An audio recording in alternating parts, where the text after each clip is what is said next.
As night falls, the leading edge of the 400-mile-wide hurricane is bearing down on New Orleans.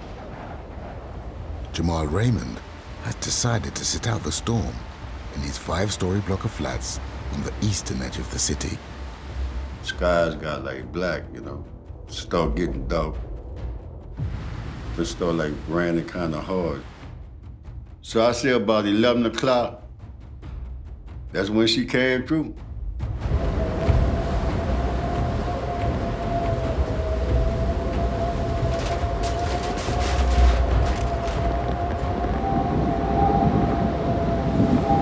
Ooh, that's how it sounds, like a ghost or something. The rain pouring up in the air, and it's not raining down here. The rain was raining up. I mean raining. Like pouring going in the sky. It started getting real rocky. I mean, you started getting wind that was, rocking the house, and you could tell something big was happening. Fisherman Peter Garika and his family also have a front row seat for Katrina's arrival. Yeah, I had my wife, I had my daughter came in, we had my mother. We just was sitting there waiting and hoping for the best, You could feel the weather outside picking up. And being half Italian on both sides, the whole family's Catholic, and you had a religious altar on top of one of the dressers, and with little statuettes and whatnot. And as the night went on, there was a Blessed Mother figurine on the altar that the vibration was so bad, it just kept turning around. And my grandma would go over there and turn it the right way, and it would turn back around. And that kind of set an omen of be on edge, be aware, brace yourself.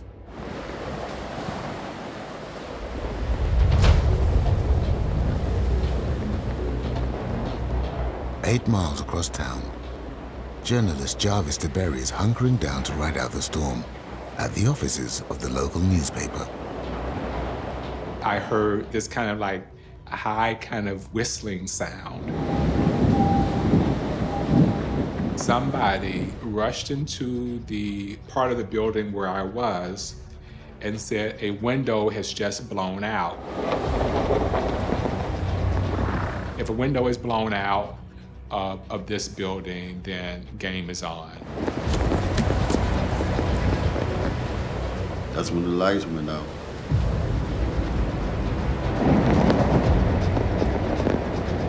Sound like a freight train outside,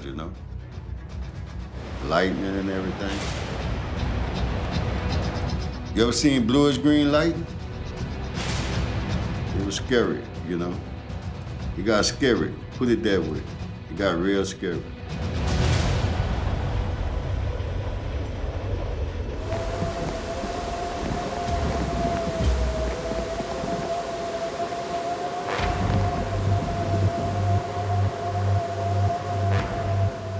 As dawn breaks, Katrina envelops the city.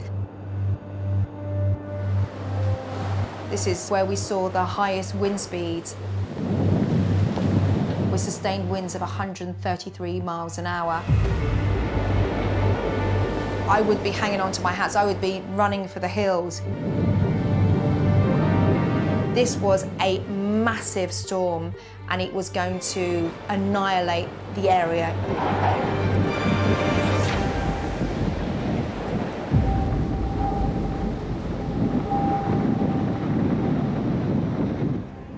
At the Superdome, the city's largest hurricane-proof building is sheltering 15,000 people, including British backpacker Jamie Trout.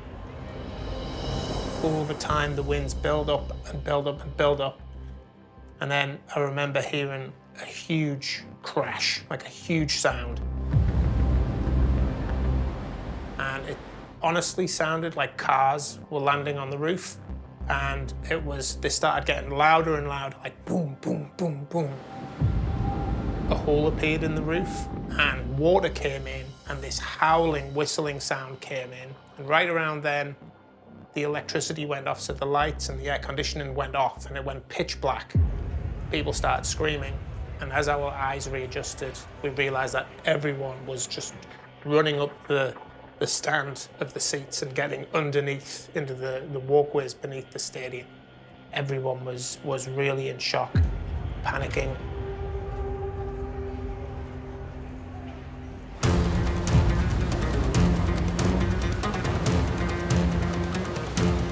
As 130-mile-per-hour winds blast New Orleans, Katrina has another surprise in store. Forming within the hurricane are micro-tornadoes. These micro-scale tornadoes can have winds in excess of 200 miles an hour. So that is even more destructive, and that can annihilate homes, houses, anything in its path. Peter Garika is sheltering in his home in the eastern suburbs, along with his wife, mother, and daughter. The whole thing in a nutshell about getting prepared is you cannot prepare for tornadoes. My dad didn't tell us all of what he was seeing. And for the most part, I'm glad, because it would have made things even scarier. The house was starting to get where you could see the chandeliers move, you know? We moved into his bedroom in the middle of the house. The power had gone out by that time. I could see daylight through the wall. And that was from it shaking and rocking. And when I looked to like my left towards the driveway side, you could see there was a gap. There was something missing. I was watching things fly out the attic, like blankets, pictures of my cousins, all kind of random things. And this is right about the time when the tornado started doing its thing. You could feel the pressure just changed. It sounded like cattle running across the roof. You just heard this rumbling like hoofs running across the roof. And I guess what it was is all the shingles and the sheeting and all just imploding on the roof. The sounds Peter can hear signal the rapid approach of a micro-tornado. And that's when everything just went. One minute you're looking at ceiling, the next minute you're looking at sky. And then when things start falling apart. It felt like the floor lifted up and then came back down. And then the carpet like went out from underneath me. The wall I was staring at charged at me. I fell backwards, and that was it. I thought I was dead.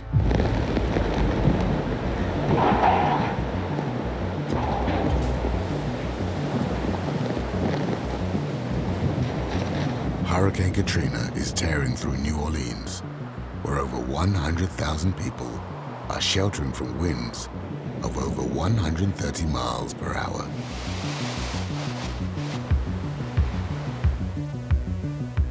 You're just waiting, hoping that the stadium's going to hold. Once we found refuge underneath the seats in the stadium, you start thinking about family and are you going to get out of here safe? It was just feeling completely helpless. You're totally out. Nothing is in your control. You start worrying about what's happening to other people around the city. At this point, nobody knows how many have died from collapsed buildings and falling debris. But as the hurricane heads towards the city, it not only brings destructive winds, it carries with it a wall of water called a storm surge.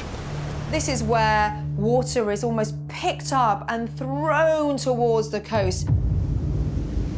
This happens because the hurricane is a huge area of low pressure. Low pressure means less air. The weight of the air is less, basically lifting up the water and almost dumping it on land.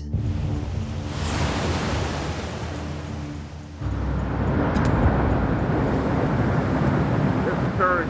Oh my God, look at that. That's the storm surge coming in. Look at the storm surge coming in. Katrina carries a 25-foot wall of water toward the city. First in its crosshairs are the eastern suburbs, where Peter Garika's house has just been demolished by a 200-mile-per-hour tornado. My wife was there.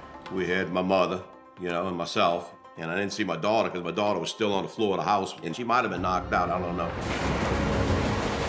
Before Peter can look for his missing daughter, Christina, the storm surge strikes. It went down quick. The water was coming up so fast, it was like somebody just filling up a bathtub with a fire hose. Just 20 feet away, Christina is lying unconscious. The next thing I knew, I was underwater and stuck to something. My pants had gotten hung up on the fence that was out front, and the water was rapidly rising. Once I realized that it was just my pants, I kind of ripped and got out of that. And the next thought was, how do I not drown? I couldn't really breathe well. It was so cold, and then for whatever reason, anytime I tried to take a breath, it was like if I was in a corset or something made of nails. And I had no idea what was going on. It was just like a sea of stuff and water. My bedroom door happened to be nearby, but even on the door, it was hard to hang on. The rest of Christina's family is in the garden, desperately looking for safe haven. By that time, the water had got over the fence. I get to the tree and I find a cable there, and I tie that around my mama so she don't just drift off in case she can't hold on. And just trying to figure out, the water's coming up rapidly, all we're gonna run out of tree. Well, it wasn't a big tree to start off with. At that point, I'm talking to my mom and I notice my wife's gone. My wife disappeared. She drifted off. She couldn't hold on anymore. And that's when I seen my daughter and the dog. I heard my dad scream my mom's name. And so I swam over to him and got in the tree. So we had my mother, myself, my daughter, and the dog in a tree, and wondering where my wife's at. By that point in time, my mom was already out of sight, so I was afraid to ask, was she okay?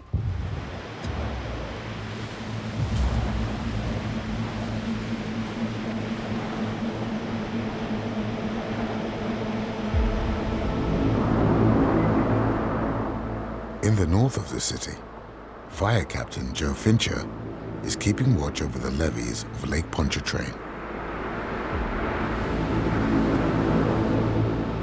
The whole area is filling up with water, and it was flooded. And my firefighter looked over, and he said, "Captain, it looks like the levees broke over there." And I looked, and my heart sank. I said, "Man, I think you're right. I saw it." And at first, it was like a small breach, I would say 6 to 10 feet wide, and the water was just pouring in like, I don't know how to describe it. Within an hour, the force of water rushing out of the lake has cut an enormous hole in the flood defenses. The landscape I saw was just devastation. By that time, it was a 200-foot breach in the levee, and we couldn't drive because there was water surrounding us. The water at that point was 10 feet deep in places.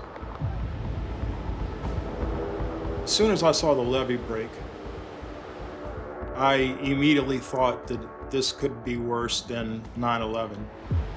It was sobering that there could be, thousands, if not tens of thousands of people stranded. What Joe Fincher is seeing is happening at multiple locations across the city, and floodwaters are beginning to engulf entire houses. You had these breaches later in mid-morning, the 17th Street Canal, where the wall just literally slid. It slid about 60 to 70 feet. The whole section of the wall slid and fell down. Imagine you wake up to use the bathroom and you step out of your bed and your feet get wet. And you lick the water and it's salty. And your kid's in there and they're sleeping and it's dark and there's no electricity. You can't go outside, the water's rising. So what do? You try and get in your attic. So imagine the panic. It looked like the apocalypse, it really did.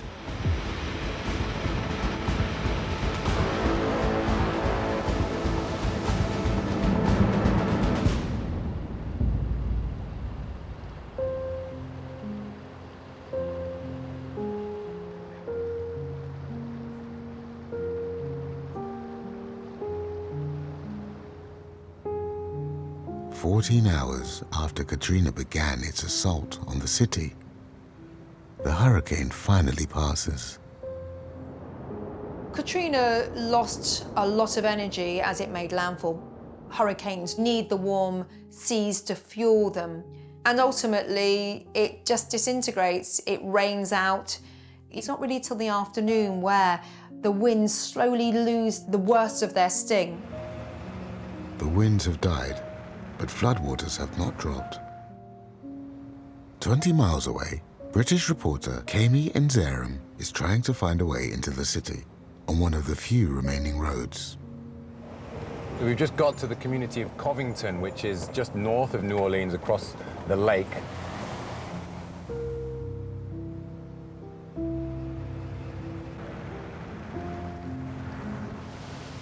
We slowly made our way around the edge of Lake Pontchartrain on the other side of New Orleans. And honestly, it looked like a nuclear bomb had gone off. The place was flattened.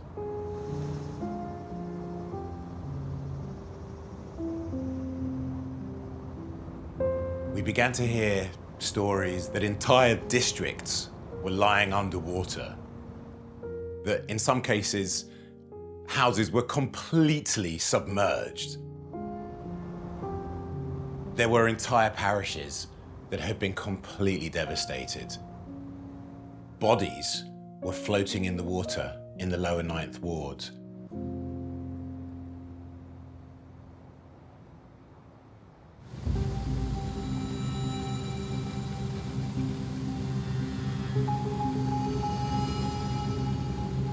In the west of the city, where flooding is less severe, Jarvis DeBerry decides to leave the shelter of his office and head east to see the disaster with his own eyes.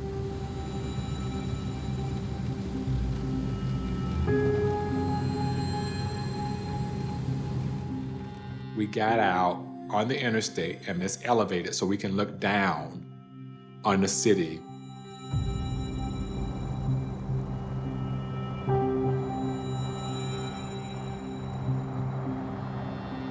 We see people in real trouble and see people in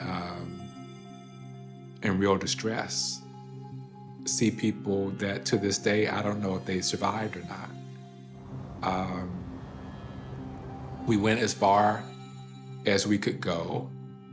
I remember in particular someone holding on to this big water cooler, and he has his arms thrown across there to try to keep his head above water. I'd never seen people that I'm looking at who were at risk of drowning. And there was a sense of helplessness. I couldn't help them. I couldn't rescue anyone. I just never seen anything like that before in my life.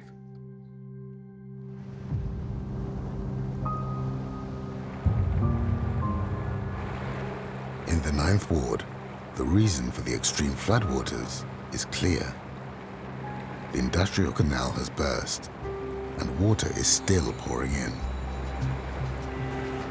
2 big sections failed. One so badly that a barge floated out from the canal over the breach and landed on a house. This should never have happened.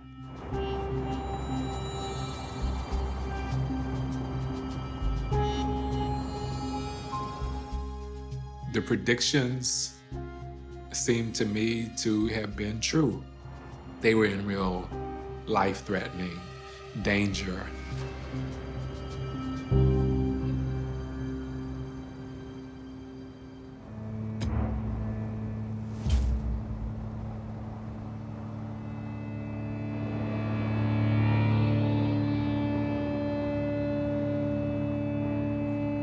It's 2 hours since Hurricane Katrina's winds died away, and tens of thousands are still trapped.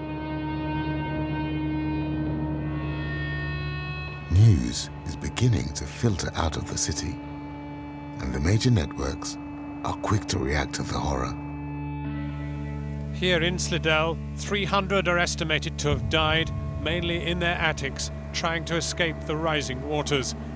Beachfront homes are matchwood, roofs and boats enmeshed in the wreckage.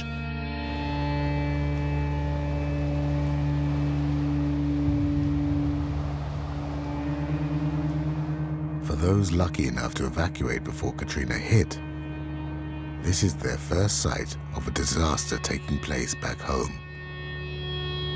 We got to the hotel in Dallas. We're watching on the news the destruction in real time.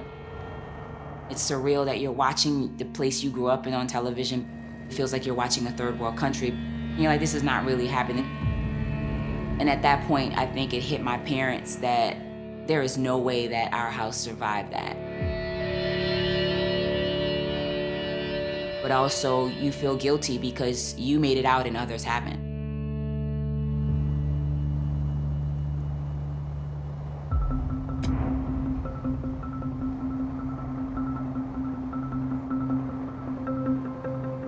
In the eastern suburbs, fisherman Peter Garika has spent the past 7 hours clinging to a tree alongside his mother and daughter.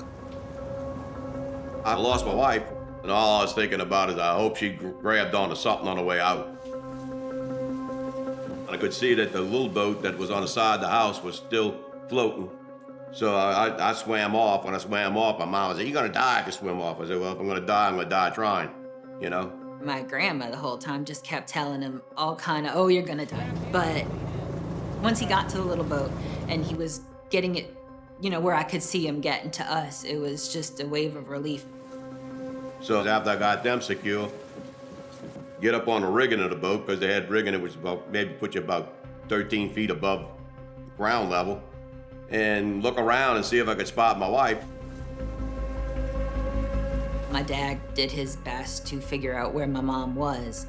And I remember my grandma and I just praying and hoping that she was okay. I was howling for her. And that's when I caught her. And I could see her with a stick with a piece of plastic on it, waving it, trying to get my attention. Peter's wife has been washed a block away and is clinging to debris from the destroyed homes. She was weak, and I was getting weak by that time. All things considered, my mom was in better condition than the rest of us, really. You know, it's a miracle, really, that I could get in there and get her out of there. Hey, what do you call it? Guardian angels, I guess. 1,000 miles away in Washington, Katrina is designated a national disaster. The job of responding falls to the Federal Emergency Management Agency, known as FEMA. As for the White House, President Bush is on holiday at his ranch in Texas, where allegedly his staff don't want to burden him with details on the situation. George W. Bush was grappling with wars overseas that were going really, really badly. The last thing he needed was a massive domestic crisis.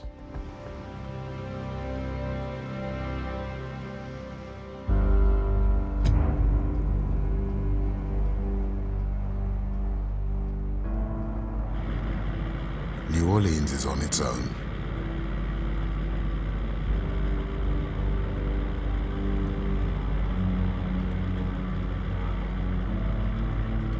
And it's left to the local emergency services to improvise a rescue plan. Everything that could go wrong went wrong, but if you hear of a house burning or someone trapped, it's sort of like instinctive to go for it and go help someone, you know?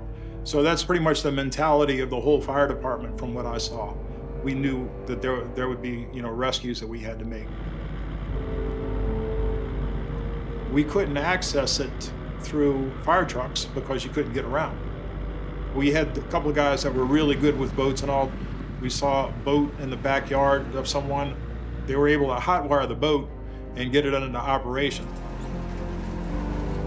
We sort of knew to do a grid search to figure out, you know, what places needed to be searched first. Hello! Hello! So we would go into a neighborhood and it was pretty silent.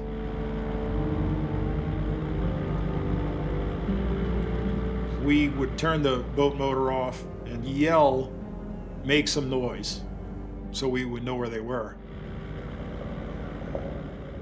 A fire crew hears a cry coming from an almost fully submerged house.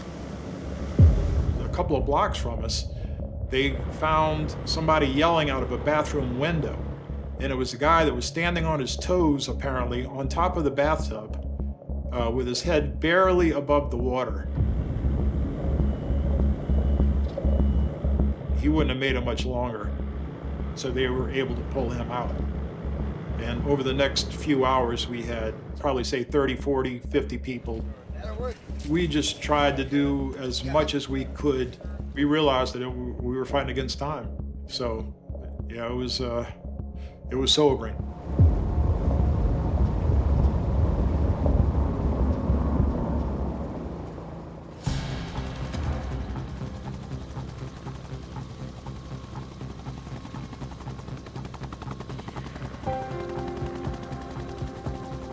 Eight Coast Guard helicopters arrived from across Louisiana and its neighboring states. It was a big mix. People on roofs, people on second floor landings. Some people were stuck in, single stories. The choppers begin round-the-clock sorties, plucking people from rooftops and taking them to the Superdome. It was impressive. All the first responders from the Coast Guard, they were great. The first few thousand to be rescued joined the growing crowd at the giant stadium.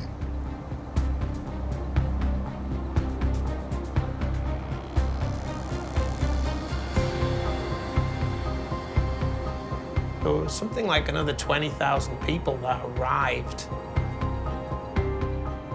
So it was kind of the first realization that, yes, the hurricane had passed, but that we were still very much in the depths of a crisis.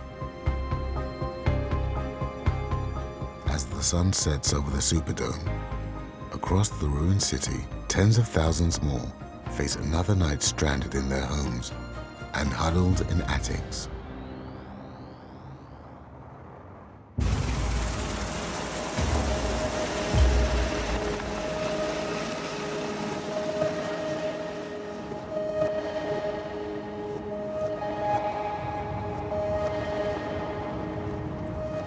It's Tuesday morning, and journalist Jarvis DeBerry wakes at his desk at the New Orleans local newspaper. One person rushes into the room and tells the photographer, grab your camera, you gotta see this. So we all get up and we all rush to the window. And there is this steady rising of water that seems inexplicable. Incredibly, the west of the city that escaped yesterday's storm surge is now flooding. As far as we could see, it wasn't a landscape anymore, it was a waterscape.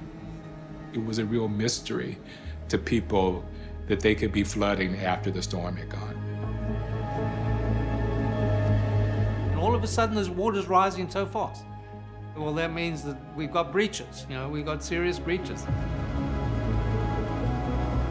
Ivor Van Heerden takes to the air to look for the source of the new flooding. And so I slowly but surely went from levee breach to levee breach. And what we realized very, very early on was that most of the levees we saw were catastrophic structural failures. The levees failed in mass, just hundreds and hundreds of feet. They just fell over. The waves chewed up the levee banks and boom, they went down. So if you look at New Orleans, there are about 350 miles of levee. Over half of those failed. I mean, that just gives you a scale of the event. In the lower 9th Ward, when we flew over, the water had got above the eaves. It had probably flooded the houses. And in that situation, we know very few people are going to make it.